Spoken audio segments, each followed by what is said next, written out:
जो कुछ भी रिजल्ट आए हैं आने वाले हैं उसका जो हमने कल वोटिंग के बाद हमने लोगों से पूछा, कार्यकर्ताओं से पूछा, अलग अलग एजेंसी से पूछा, महाराष्ट्र में महाविकास आघाड़ी की सरकार आएंगी, ये क्लियर हो चुका है और हम 25 तारीख को महाविकास आघाड़ी सरकार बनाएंगे।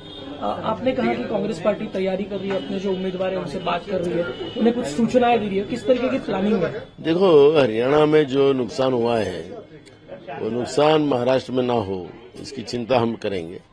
काउंटिंग के समय में क्या उपाय योजना करना चाहिए, कैसे कौन से टेबल को कैसे संभालना चाहिए, उसकी सूचना कल हम देंगे और हम हर बूथ पे हमारी कल नजर रहेंगी, काउंटिंग के समय भी हमारी नजर रहेंगी और हम पूरे हमारे जितने भी काउंटिंग को जाने वाले लोग हैं उनसे भी हम बात करेंगे और उनको सूचना देंगे और कहीं भी गफलत ना हो इसकी चिंता हम करेंगे। देवेंद्र फडणवीस ने कहा कि जो बढ़ा हुआ मतदान है वो उनके पक्ष में, लाडली बहनों का वो मतदान है वो हवा में है, गुडफील में है, रहने दीजिए।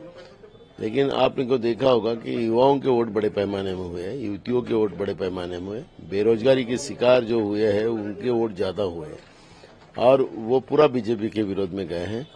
तो लाडली बहना भी महंगाई से परेशानी है, तो बिल्कुल है कि महिला के वोट हुए तो उसमें युवतियों के भी वोट है, तो दोनों का मार बीजेपी को ही पड़ेगा, महंगाई का भी मार पड़ेगा और बेरोजगारी का भी मार पड़ेगा। सीएम पद को लेकर चर्चाएं शुरू हो चुकी है। नंबर गेम अगर महाविकास आघाड़ी के पक्ष में आता है तो कौन से पार्टी का सीएम होगा? मैं आज उस पर डिस्कशन नहीं करना चाहता हूँ, हाईकमांड इस पर डिसीजन लेंगे। तीनों पार्टियों में कांग्रेस ज्यादा सीटें जीतेगी ऐसा आपको लगता है? बिल्कुल। अगर ऐसा होता है तो फिर कांग्रेस का दावा होगा सीएम तक का? देखो, हाईकमांड डिसीजन लेगा। आपने ये भी कहा कि मुंबई में जो मुस्लिम लोगों का वोट, अल्पसंख्यक का वोट कम हुआ, उसके लिए कुछ आपने शब्द इस्तेमाल किए। देखो, मैं उसको ये नहीं कर रहा कि वोट क्यों कम हुआ उसकी मेरे को अभी मालूमात नहीं है, लेकिन जिस तरह से नोट बांटकर वोट लेने की जो बात बीजेपी कर रही थी और जिस तरह से पकड़े गए उनके राष्ट्रीय नेता, तो वो नोट जिहाद था क्या? ये दारू बांटकर वो जो वर्धा डिस्ट्रिक्ट में आरवी के जो उनके उम्मीदवार थे वानखेड़े, उनके दारू पकड़ी गई, तो क्या ये दारू जिहाद था क्या? ये सवाल होता है। महाराष्ट्र में बीजेपी दारू और पैसे बांटकर चुनाव जीतने की कोशिश कर रही है और हार के डर से कर रही है, ये स्पष्ट होता है। तो हमने इसको कहा कि वोट को वो जिहाद बोलते हैं, तो नोट जिहाद भी हो सकता है, दारू भी जिहाद भी हो सकता है। तो बीजेपी का ही पासा बीजेपी पड़े ना। जिन लोगों को संवैधानिक आत्मसम्मान भी नहीं है कि किसने किसको वोट करना, वो फंडामेंटल राइट्स है। तो इसने वोट ज्यादा किया तो उसको वोट जिहाद बोलेंगे ये लोग। तो फिर ये नोट जिहाद था क्या? तो दौड़े कर रहे थे वो, या उनका वानखड़े कर रहा था वो दारू जिहाद था? तो ये सवाल खड़े होते हैं। जो चुनकर आने वाले लोग हैं उनसे किस तरीके से उन्हें इकट्ठा करने की और सुरक्षित तरह जगह ले जाने की प्लानिंग? नहीं, मुंबई में ही रखेंगे हम लोग, कोई सुरक्षित जगह ले जाने का नहीं।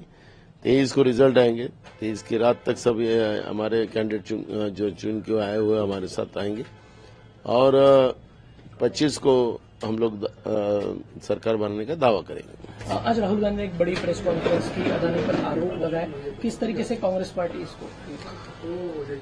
देखो, हम समर्थन करते हैं राहुल जी का। अमेरिका में अदानी पे जो एफआईआर दर्ज हुआ है, फाइनेंशियल मूवमेंट में उनके ऊपर एफआईआर दर्ज हुए हैं, तो हिंदुस्तान में भी हो ये मांग राहुल जी ने की है और हम उसका समर्थन करते हैं। टकराव महायुति में भी देखा जा रहा है, सीएम पोस्ट को लेकर शिरसाट का बयान हो या फिर कई तरह का टकराव वहां भी देखा जा रहा है। बिल्कुल होगा, स्वाभाविक, क्योंकि बीजेपी धोखेबाजी करने में उस्ताद है। बीजेपी ने तो एकनाथ शिंदे के कैंडिडेट को वोट करने का भी मना कर दिया था, तो स्वाभाविक है कि एकनाथ शिंदे के लोग बीजेपी पे गुस्सा करेंगे और उनके साथ सरकार नहीं बनाई। तो वो संपर्क में है हम सब लोगों के और हम बात कर रहे हैं।